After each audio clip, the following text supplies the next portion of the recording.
আসসালামু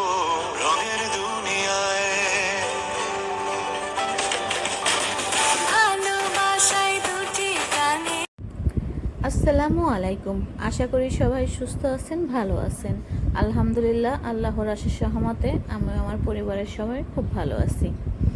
এখানে বাবা ছেলে দুজনের মনে কথা বলছে। বাবা তার ছেলেকে তার মনের একটা কথা শেয়ার করছে, কিন্তু ছেলে রাজি হচ্ছে না সেই কাজে।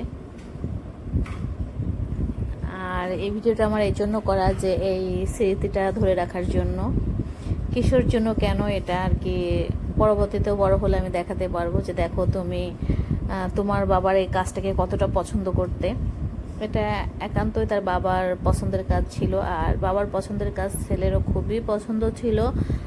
তো সে তার বাবাকে হার মানিয়ে দিয়েছে এই কাজে। আর এখন হচ্ছে যে আমি আপনাদের সাথে শেয়ার করতে যাচ্ছি ভেড়ার গোশ রান্না করবো তাই। তো ভেড়ার গোশে তো দেখি যে খাসির মতো গন্ধ আসতেছে। তো গোশটাকে ভালো করে ধুয়ে কিছু সময়ের জন্য ময়দা আর লবণ দিয়ে মেখে রাখছিলাম যাতে গন্ধটা একটু দূর হয়। তো যাই হোক, আধা ঘন্টার মতো আমি ভিজায় রাখছিলাম। ভিজানোর পরে কিছু গন্ধ চলে গেছিলো, ওইভাবে আর গন্ধ আসে নাই। আমি কিন্তু ছোটোবেলায় অনেক ভেড়ার গোশ খেয়েছি, অনেক, আমার খুবই পছন্দ। আর স্পেশালি খাসির গোশ আর হাঁসের গোশ, এই দুইটা আমার খুব পছন্দ।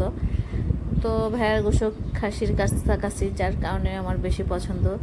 জুয়েল অনেক কষ্ট করতেছে করে করে, যে বারবার করে ধুচ্ছে। ও আবার এসব কাজে খুব এক্সপার্ট। তো সুন্দর করে জুয়েল গোশগুলো ধুয়ে নিল। আর গন্ধ ছিল না বলবো না, ছিল, হালকা ছিল। আর আজকের এই গোশ রান্নার ভিতরে আমি একটু টক দইও দিব, মানে রেজালা মতো করব।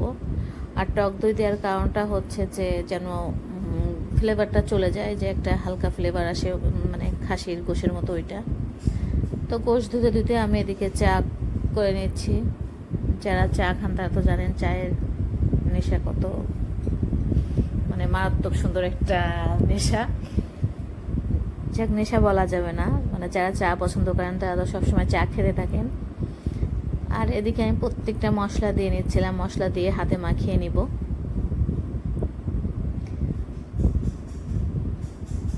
তবে আমি চিন্তা করছিলাম যে হয়তো বা গোশে বেশ খানিকটা জাল খাবে, কিন্তু আমার মানে এই যে জাস্ট একটু পাতিলটা ধুয়ে, মশলার পাতিলটা ধুয়ে হালকা একটু পানি দিয়েছিলাম, এই পানি দিয়ে আমার গোশ একেবারে গলে গেছে। মানে কি বলবো, যে গোশ আনতে আমার 2 থেকে 2.5 ঘন্টা লাগার কথা, সেই গোশ রান্না করতে আমার আধ ঘন্টার একটু বেশি লাগছে, আধ ঘন্টাও লাগে নাই। যাতে এবারে যে 1 ঘন্টাও ধরা যায় না। তো সুন্দর করে হাতে মাখিয়ে গোশটা আমি আজকে রান্না করেছি। আর টক দইটা দিয়ে দিলাম, এখানে 1 পোয়া টক দই দিয়েছি, 7 কেজির বেশি গোশ ছিল।